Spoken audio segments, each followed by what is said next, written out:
Hello and welcome. This is Sin from Downloading Light. I'm going to channel some guidance to some questions that people asked around subjects or themes that they wanted to know something more about. And then I'll post this up on YouTube. Thanks for watching, and hope this guidance helps many. I'm just going to ask Source which question. This one is going to be the one first. Okay. So this question is how to listen to your intuition more and how to interpret the signs, the messages you receive through the dream spiritual world. So first of all, let's get an answer on how to listen to your intuition more. Just a disclaimer, if I do close my eyes a lot, it's just that I find that easier to channel. I see a lot as well as hear and feel. So bear with me. Don't think I'm being rude. How to listen to your intuition more. So Source welcomes you all to this space of love and light, pure unconditional love and the purest white light, and is happy to impart this wisdom with you all.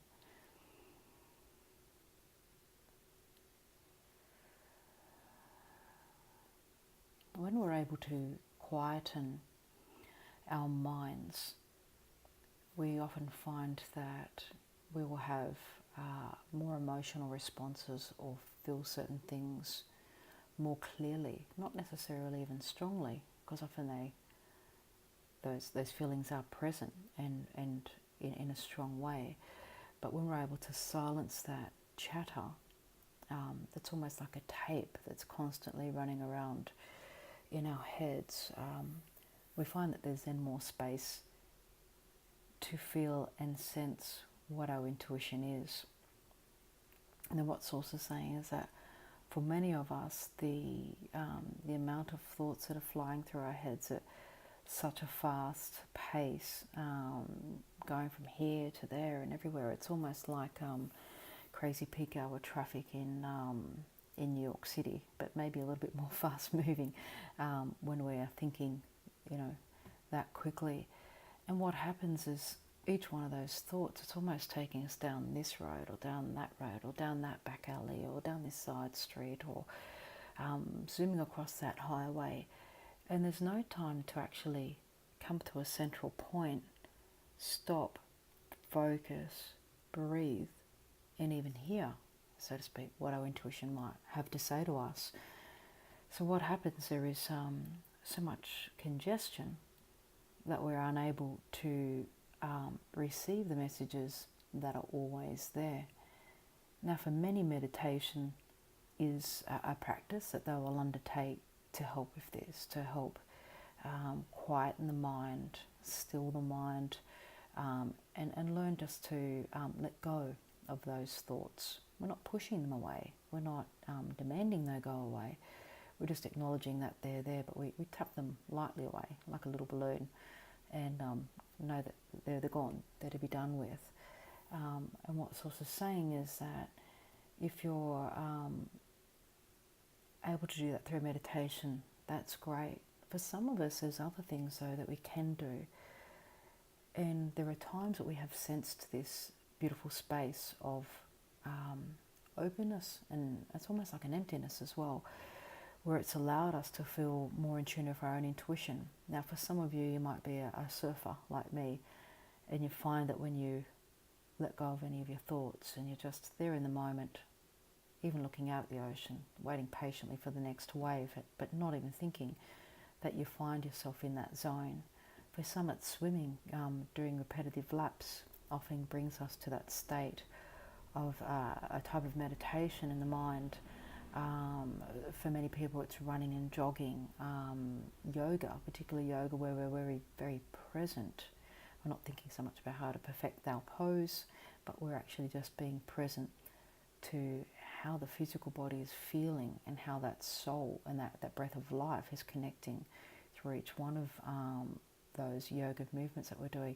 It's also in those spaces that we are able to receive intuitive messages, but not just receive. It's about that discovery of how that space feels like, what that emptiness is like, and being able to recall that we can tap into that.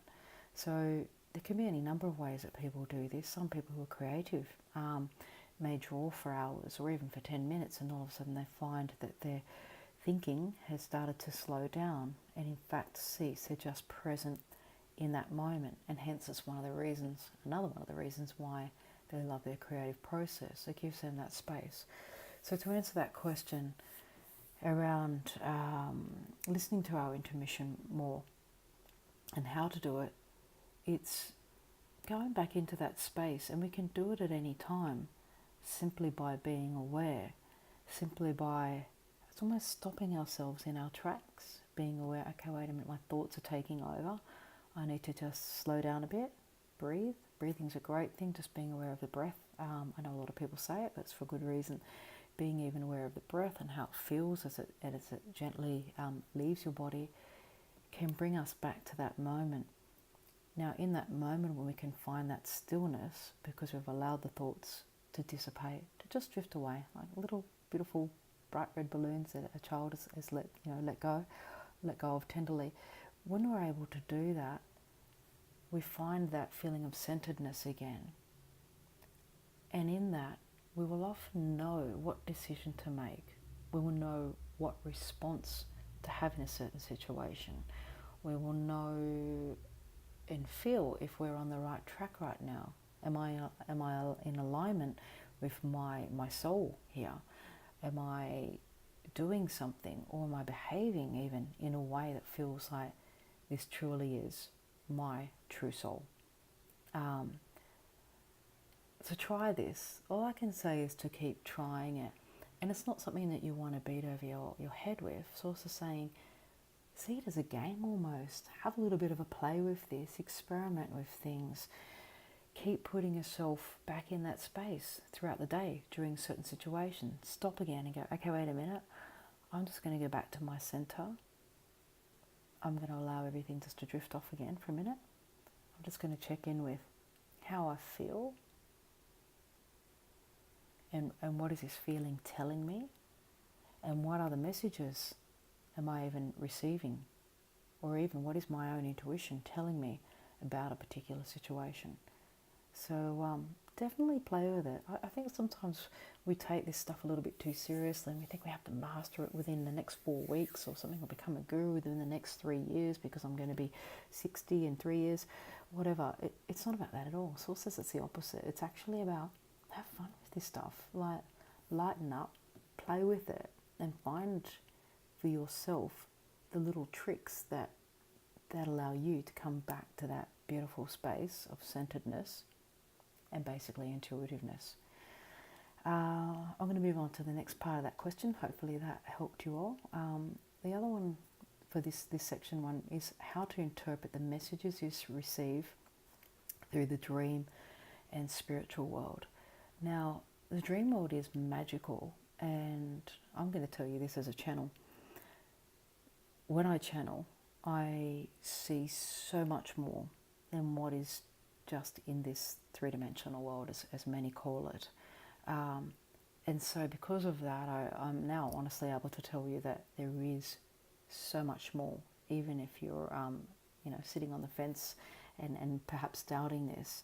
You can believe me if you want, but I can tell you that there is so much more, and that often in our dreams, it's Source's way again to communicate with us, to express something, to show us something else. And for many of us that are what I'd probably term awakening, so we are awakening to our spiritual selves and our higher selves, our soul purpose, things like that.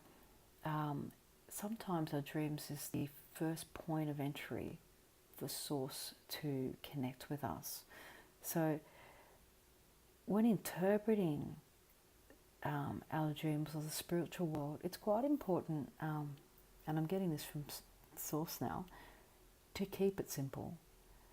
It's not about overanalyzing and getting all Freudian or Jungian or Gestalt about things. In fact, again, it comes back to that intuitiveness.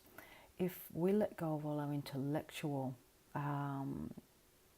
constraints and and just literally, again, sit with ourselves, particularly if we remember a dream, and ask Source even for some guidance. This dream, look, it may have been a disturbing dream. This dream was quite disturbing. What is in this for me? Now, again, when we can get to that space of being quiet and centered and finding our focus, our emotions start to tell us.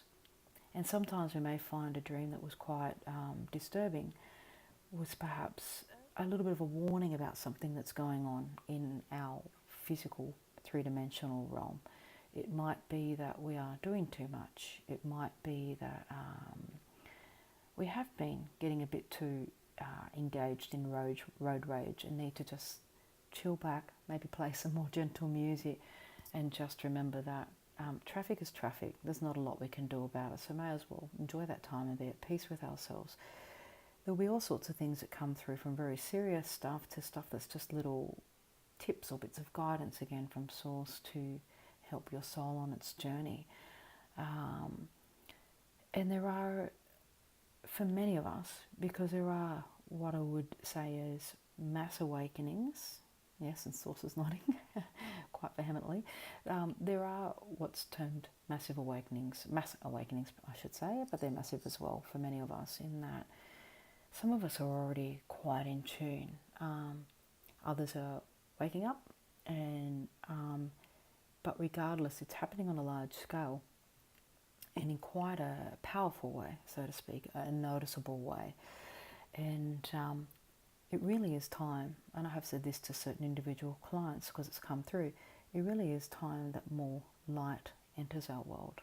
We know that. We've been asking for this, and Source does answer our requests. So in knowing this, trust also that the messages that you are getting from dream and spiritual world are for a reason. We may not always know at the time exactly what they mean, and that's okay.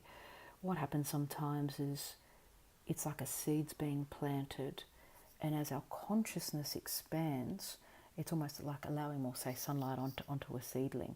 Our consciousness expands, allows more light onto that seed that Source has planted. And then we start to make sense of these messages that we've been receiving. So stay patient and ask, but don't be surprised. And I've done this myself literally today, and of course there's no such thing ever as coincidence. I literally looked at a book today where I was writing all these, for me at the time, somewhat unexplainable experiences that were happening 5 years ago. And I discovered now that they made more sense than they ever did. So even keep a dream journal. And again, you don't want to be, Source is saying, it's obsessed with it and obsessed with finding out the answers. But you can tune in, find out what you're getting from it now, and also trust that as you continue to awaken and journey along this spiritual path, that you will be given more answers. And that in itself is actually a really beautiful thing, to sort of see it unravel and I guess be illuminated in a way that we can receive it.